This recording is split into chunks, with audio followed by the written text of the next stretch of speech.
Today we're going to talk about the F word. Not the word fuck, which you hear me say quite often, but about forgiveness. After gratitude, forgiveness is also talked about very often in the self-development world. And I'm going to share with you my story, my recent experience during Christmas dinner, which is we're now ending the holiday period, which I saw how self-forgiveness changed my entire world. You forgive for yourself in the first place. You don't forgive to help someone else. You forgive yourself, and then you can forgive other people. But it starts here. So what is this whole forgiveness story that I'm talking about?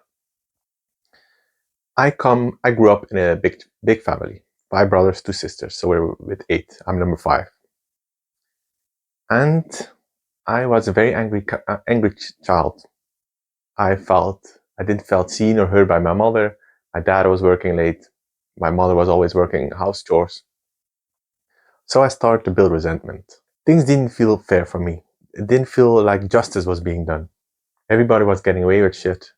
I was being teased, I was being bullied, but nothing was done about it. When I would go to my parents, they would be like, oh, yeah, just bite your teeth. Oh, just let them be. So I started to build anger within me. And there was one of my brothers who was doing a lot of bullying in the family, what I perceive as bullying, emotional, physical, and it would really get to me. Because like I said, nothing would be done about it. And when I did something about it, then I was the perpetrator. So what was my solution? I cut him out of my life. I ignored him completely from one day to the other. I was about 10, 11, maybe 12. But we were still living together. And once in a while, we'd get into a fight, but I would never talk to him again. And I started really, really deeply hating him. I wanted him dead. I really wanted him dead. I wish he would disappear out of my life, literally, out of the world. That was how deep my hatred was. And over the years, I received a lot of physical violence, heavy physical violence, emotional abuse, mental abuse. Nothing was done about it. So my anger, my frustration, and my hatred, deep hatred, grew and grew and grew. And as the years progressed, I started having daily nightmares. Every single night, I would dream that we were in a fight, me and my brother, my older brother. Would always be very, very violent, with knives and everything. And I would wake up screaming. Then this happened every single night, and it was so fucking exhausting. This continued. In my 20s, I called my mom. If he was at home, I wouldn't come home. I would not go there if he was in the same room. I could not speak his name anymore. If someone else said his name to me, I would get pissed off right away like a bomb would explode. Don't you ever say that name to me? Like Voldemort, he shall not be named. I can laugh about it, but back then it was, I got in so much trouble because of my deep hatred. I even didn't talk to my parents for a few months because I felt like they were choosing his side. Anyway, somewhere, I think 2017, when I collapsed with my gut disease, I had an incurable gut disease, which I healed by myself. And back then I collapsed really big. In 2017, I was bedridden for the next few years. But then I went on a deep healing journey, physical, mental, emotional. And I remember one night that I woke up again screaming, nightmare. My partner at the time sleeping next to me. And I was so fucking pissed off that I would have this nightmare over and over and over again that I just kicked in the air. And we were living in the ceiling was very low, and I kicked a hole in the ceiling out of anger. I was like, wow, this isn't okay. And I also, over time, I noticed that my girlfriend had some blue spots on her legs when I woke up, and she would never recall how it got there. And now I figured like, oh, that's me kicking in the night.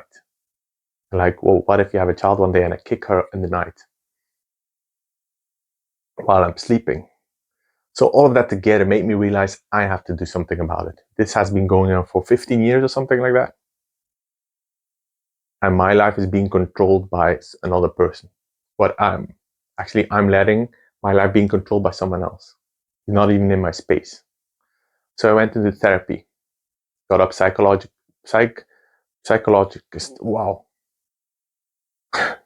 I went into therapy with multiple people. And slowly things started changing. I started to actually do something about the demons that I put inside myself. Because he was never the cause of my anger. I was creating that anger from the inside. So what I started doing was forgiving myself, working on releasing that, reframing the memories. I remember that I did faster EFT back in the days. I don't do that anymore. I just do regular EFT. But that means that you can rewrite memories. You basically change them literally in your brain. I could start feeling a shift. And I don't remember when. I think it was 2018, about a year after I went into therapy. I realized that I needed to forgive. I was working on myself, but I needed to forgive him as well. So as I said, it starts from me. You cannot forgive another person when you don't forgive yourself. So I had been working on myself for about a year. And then it dawned on me, well, I need to confront him. I need to make amends with him. So like I said, somewhere in 2018, I knew he was home, so I went home. And that was the most nervous moment ever in my life. So for the first time in 16 years by this time, I would talk to him. And I said something like, let's forget about the past. Let's shake hands and move on. I was so nervous. I could almost not pronounce my words. And in that moment, he refused my hand. Like I don't need it or something like that. But that didn't matter for me. Because in my gesture of reaching out, wanting to shake his hand, the forgiveness was done. It's independent of the reaction of the other person. Because my energy, my response, my intention is what matters. So I forgave myself, I forgive him. And then how the other person responds, that doesn't matter. So the nightmare stopped after that. And the feeling dissipated more and more and more. I could say his name after that. And it got better over time. Like I said, the hatred was super deep. So this took a long time for me to recover from. Because I inflicted this myself. I was poisoning myself by blaming someone else. That person didn't matter to them. What mattered was that I was poisoning myself by blaming another person. You are the source of my misery. I'm gonna hate you so that can I relieve this feeling, but what I'm actually doing, I'm hating myself. Back then, I wasn't doing anything about self-love, spirituality. I don't know if I actually already awoke back then at my awakening. But I'm gonna fast forward now. Over the years, we hadn't spoken since. He got into a WhatsApp group with the family, which was like, okay, I'm good with that. Years before that, I would be like, hell no, I'm out of here. I even reached out one because he lived in a foreign land, and I reached out to him like, hey, can you give me some tips? I was like, wow, I'm actually talking to him over the phone while texting.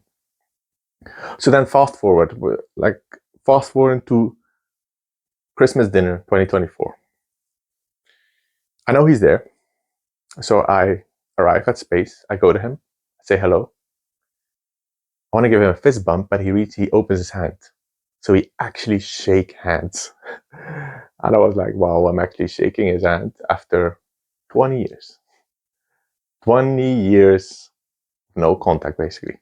I'm shaking his hands. I'm in the same room with him. I'm actually having a physical conversation. Then the evening progresses. Sitting in the sofa, he's sitting pretty close to me. And I'm starting to ask him some questions. What's going on in your life? What's happening? And he's sharing, and I can see he's enjoying sharing what's going on, and I'm listening. And all of a sudden, in the middle of the conversation, I zone out, and I observe myself like, holy shit. I'm actually having a conversation with you. I'm actually in the same room with you. I'm actually being around your space, being comfortable. 20 years after I started hating you, 20 years of basically not speaking to each other, 20 years of me wanting you dead, all resolved, all forgiven, because I forgave myself firstly. And you have no idea how profound that was. How profound for me to realize how much work I did to change that feeling completely. Because in the past, it was physically impossible to be in the same room with him. Just seeing his face would make me explode and want to throw stuff at him. But now, after seeing the result in person, it's like an epiphany. That is what happens when you do the work, when you forgive yourself. And it doesn't need to take 20 years. I had no clue what I was doing. For the first 15 years, I wasn't doing anything. I was just hating. So that was profound. And then a second event happened. I had another brother, a younger one, who I had a similar process with, where I was actually the bully. So I think maybe a year after I started hating this one brother, I also cut out contact with him. I didn't like the way he was changing, and I was like, no, get out. And when the years progressed, also not talking to him, I wasn't hating him, but I didn't want to talk to him. Every time I felt anger, every time I felt frustration, injustice, I would work it out on him. I would hit him. I would pick his stuff out. I would be the bully to him. And around the period that I forgave my one brother and I reached out a hand, I went to him as well. A big epiphany period back then. Similar, like forget about the past. Let's get along again. And we actually shook hands. It was like I could feel how nervous both of us were. Like our hands were actually shaking. All shaking. So we were actually very close when we were young. Then I cut out all contact, and I could see it was hurting him. And my mom said so several times. Why don't you have contact? I'm like, yeah, it just doesn't work anymore. So then after that moment, the two of us did get in a conversational relationship. Where when there were mutual family gatherings, we would talk to each other, for like basic level. And then a few days ago, like day of New Year's Eve or the day before, I had a deep meditation where I realized that I had hurt him so much during our youth. I was working out all my pain towards him, and that wasn't okay.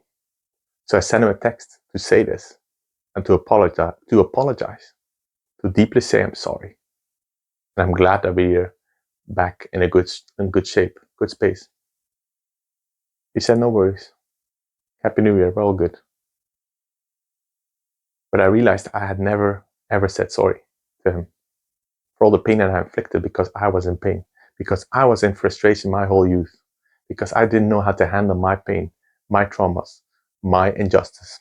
Everything I was storing inside was just a walking time bomb. Like, you're the source of my misery. You're the source of my misery. Fuck you, fuck you. So this was a second profound event in the Christmas period, times of celebration and renewal, where I took responsibility of the pain that I inflicted on someone else and I actually went to say sorry. But first, I forgave myself. Before I sent the text, I forgave that version of me that inflicted the pain, that didn't know how to be. That version of me that forgot how to be himself. I forgot how it is to just be, to have emotions. Instead of blaming my parents, they didn't know any better. They did their best. Instead of blaming my older brother, he also had a shit that I never even know about. Instead of blaming my younger brother, where I was bullying and the pain that I inflicted. It all started with forgiving myself. You forgive other people all you want. But if you don't forgive yourself, nothing is going to change.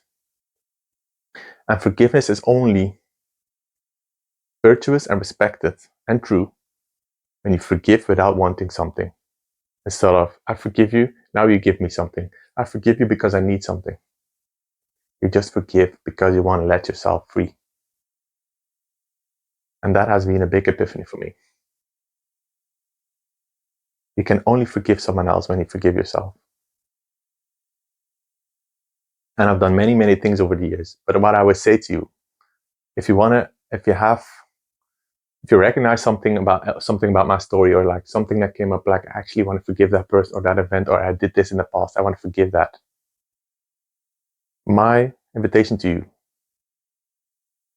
is when you feel that, when like cringing, like, oh shit, wish I hadn't done that. Talk to that part of you and send it love. Forgive it. Speak to yourself. Speak to that part of you. I forgive you. And I still love you. Even though that happened, it's okay now. I forgive you. I let you go. I don't let the part go, but I let that feeling go, let the memory go. And the Ho'oponopono prayer also helps a lot when you're feeling that regret. Hands in your heart. I'm sorry. Please forgive me. Thank you. I love you. I'm sorry. Please forgive me. Thank you. I love you. I'm sorry. Please forgive me. Thank you. I love you. And you speak to yourself. You speak to that feeling. You speak to that part of you that is still reliving that memory, still in that emotion. And you keep doing that. You keep repeating that until the feeling dissipates. It can be 10 seconds. It can be 10 minutes. But forgiveness is one of the strongest things you can do to untie the cords that you actually put there yourself. The cords that you put onto your past. That happened to me. And now that's why I am like this today. I inherited that from my father. There's nothing I can do about it. You're putting those cords in there and you're keeping them alive. So you also have the power to cut them. You can also do a cord cutting meditation. Google or YouTube cord cutting meditation. Maybe I'll make one someday. When I hear family members say like, "Oh, you have that from your dad," "Oh, you inherited it from our mother," it's actually not something you inherit. It's something that you learn by them doing it. So you can also unlearn it. The only thing you actually inherit from your parents is how you look. All the rest is learned. So you can also choose to learn something different and to unlearn the things you don't want. So by all means, start with forgiving yourself. Radical self-forgiveness. Everything that's coming up during this time or that you're blaming yourself about can be about love, something that happened in your love life, can be about your career, a decision you made that you didn't want to do, a friend that hurt you or that you hurt. Whatever it is, you can choose to let that go now. And maybe letting go once isn't enough. Maybe letting go twice, 5 times, 10 times isn't enough. But you need to keep forgiving yourself until it goes away. And it will go away. I can tell you that. Because after hating someone for 15 years, wanting them dead, my body actually almost physically throwing up when I'm at in the same space as him. Now having Christmas dinner together and feeling calm, talking to him. I'm the living proof that it's possible. And now you are conscious. I wasn't conscious at all back in the days. At all. It is possible, but you need to choose. You need to choose to forgive yourself for yourself. Not for anybody else. Not for your wife, not for your husband, not for your kids, not for your friends, not for your parents, not for your siblings, not for anybody but yourself. It's such a gift. Gift yourself this gift to go into the new year of feeling lighter, of having the power to choose a new reality, a life where you don't get stuck into the things that happened in the past, where you don't get stuck into victim of this happened, so I'm going to carry this the rest of my life. You can choose something different, and it starts with you. Forgive yourself. Forgive the parts of you that are hurting. Love them because they are part of you. And everything that's part of you is to be loved. Because you are fucking amazing. You are more amazing than you realize in this moment. And when you forgive yourself, you actually automatically love yourself. And then you actually realize, damn, I am actually amazing. This crazy dude on YouTube, he had a point. Maybe you don't think that, but you'll get to that point. I wish you all the best with this process. It's so liberating. And I feel so good after I had those revelations and liberations. That's all I do here on the Conscious Manual, to help you love yourself so you can love your life and actually create the reality that you want. Not based on the past, not based on future anxiety, but here in this moment, you can choose something different. Forgive yourself. And then from that place, forgive other people, despite how their responses. Maybe they ignore you, maybe they say something nasty, and you don't even need to do it physically. You can do the Ho'oponopono prayer from a distance. The energy still works. That's what happened with my older brother. He refused my hands, and years later, all of a sudden he changed while I had no reaction with him whatsoever because my energy changed. When you change, the other person changes as well. So if you don't want to, you don't need to have a physical conversation. You don't need to do anything. But what I invite you to do is to forgive yourself. And next to inviting, I'm also reminding you to have a fantastic year. And that, remember, you are epic. You're a beautiful being. Ciao, ciao.